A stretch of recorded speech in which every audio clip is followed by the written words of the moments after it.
London का मशहूर नीलाम घर बॉनहैम्स। यहीं पर पिछले 10 दिन से मैसूर के आखिरी शासक टीपू सुल्तान के हथियारों को नीलामी से पहले प्रदर्शन के लिए रखा गया था। इस नीलामी में टीपू सुल्तान से जुड़े 30 से ज्यादा हथियार और जंग के समय पहने जाने वाले रक्षा कवच जैसे साजो सामान रखे गए थे।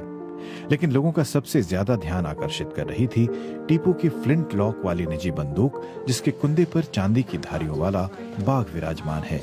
जो लड़ाई हुई थी सेरंगापट्टम में 1799 में, तो उसके बाद जब उनकी टीपू सुल्तान की मौत हुई और उनके शव से उठाई गई थी और लॉर्ड कॉर्नवालिस जो इंडिया के गवर्नर जनरल थे, उनको दी गई कि सबसे महत्वपूर्ण चीज़ जो टीपू सुल्तान से हम जोड़ सकें वो उनकी तरफ से उनको दी गई थी। तो वो सबसे ज़्यादा इम्पोर्टेंस रखती है।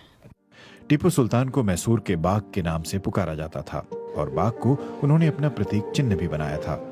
यही वजह है कि उनके हथियारों पर बाघ की आकृति किसी न किसी रूप में नजर आ ही जाती है। बाघ की मूठ वाली रत्न जड़ित इस तलवार को खरीदारों ने सबसे अधिक सराहा और इसकी सबसे ज्यादा 21 करोड़ रुपए कीमत लगाई।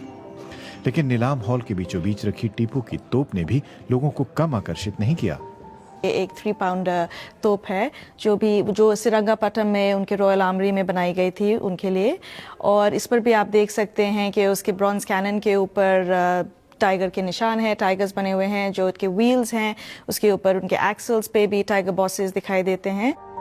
टीपू सुल्तान ने दक्षिण भारत में अंग्रेजों को सबसे कड़ी टक्कर दी थी और एक बार उन्हें शिकस्त देने में भी सफल रहे थे। लेकिन टीपू की कामयाबी में उनकी हैरत अंगेज वीरता के साथ साथ उनके निजी कारखाने में बने ऐसे हथियारों की अहम भूमिका रही थी। नीलामी में रखी गई तरह तरह की बंदूकों, पिस्तौलों, कलात्मक तलवारों और लड़ाई के दूसरे साजो सामान से टीपूकालीन युद्ध की तैयारियों और टीपू के व्यक्तित्व की विशेषताओं को समझने का मौका बखूबी मिलता है। Amrish Dwivedi, BBC, London.